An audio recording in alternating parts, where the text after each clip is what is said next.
Hi, this is Drops of Buddha. Thank you so much for being here.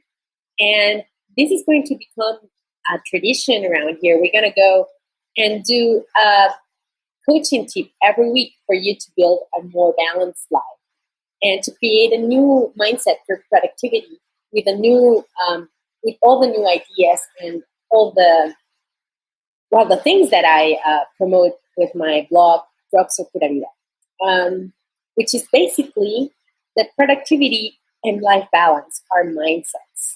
It's not exactly a method or a way for you to manage your time, but mostly is the way you approach your daily life and the way you move mindfully through your challenges and struggles. So today, I wanted to talk to you about relationships and productivity, which is most of the topic for this month. And today I'm going to approach an issue that is very common, which is how can we detach from drama? From drama that comes either from the people around us or from ourselves, from our own thoughts and our own struggles with relationships.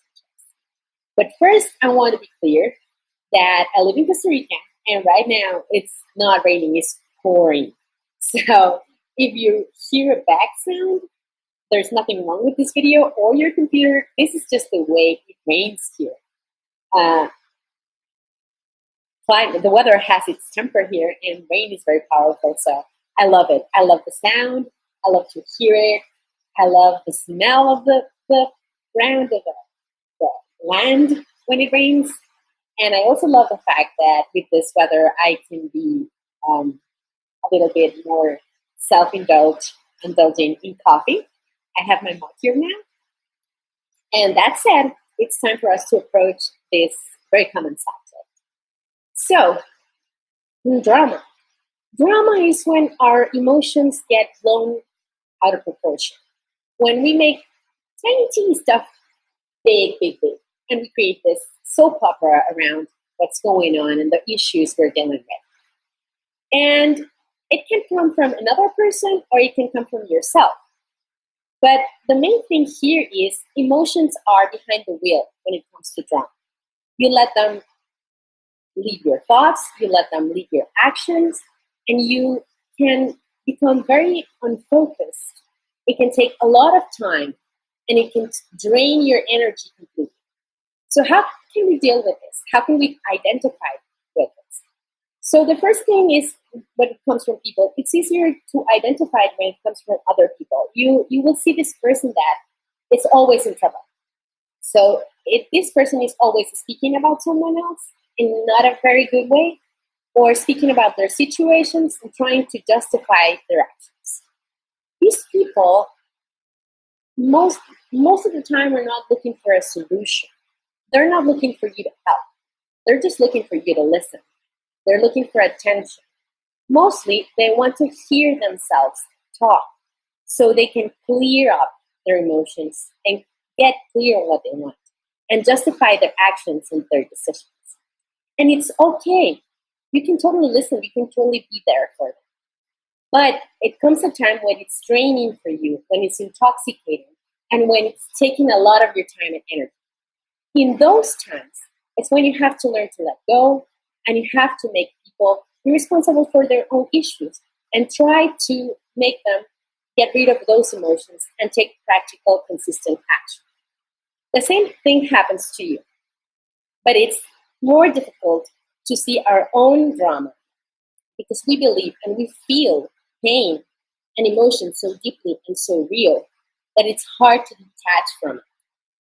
I recently experienced it, and it's very hard for me. I know what I'm going through, but it feels so real because you are inside the problem. You are dealing with the situation firsthand. So it's not really that easy. But here's what to do. I can help you get detached from drama with one simple question. It's very powerful. And all you have to do is ask yourself, what would make you feel better?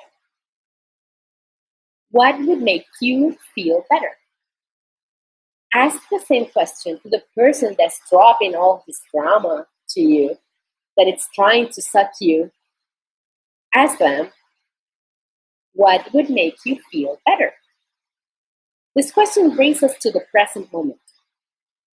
It stops all the mind chatting that is creating possible scenarios of the things or the struggles that we're dealing with.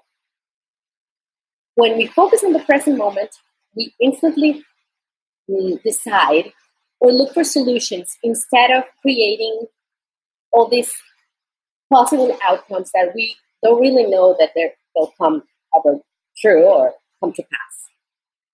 The second thing that you can do is write a journal. Take all these cloud or avalanche of emotions you're feeling and put them in paper. You can have a journal or you can do it in a piece of paper and then toss it away and get rid of it as a sign that you don't want to deal with this anymore. Whatever you do, just let them out. Emotions are inevitable. We are emotional beings. They're responses to our outside situations, to the environment, that things that are going around in our environment. So, a great way to deal with emotions is acknowledging them, letting them flow, let them flow through you and out of you, instead of trying to suppress them or ignore them. So, listen to whatever your emotions are trying to tell you, or just say, I feel sad because of this and that, and I feel angry. I want to kill this person. I'm so angry. I wish this hasn't been that way. I'm so frustrated. This is not going the way it was supposed to be. And just drain everything from inside of you into that piece of paper.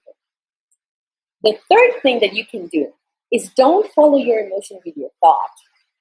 Meaning, don't feed all these emotions, all these negative emotions with more thoughts of what could be or what is going to be according to your predictions. Because most of the drama that we build never takes place. So it's just a big waste of time and energy for you to follow that trail of thought. Hope you like these 3 tips that I gave you today to get rid of drama. And we'll see you again in a week. Bye-bye.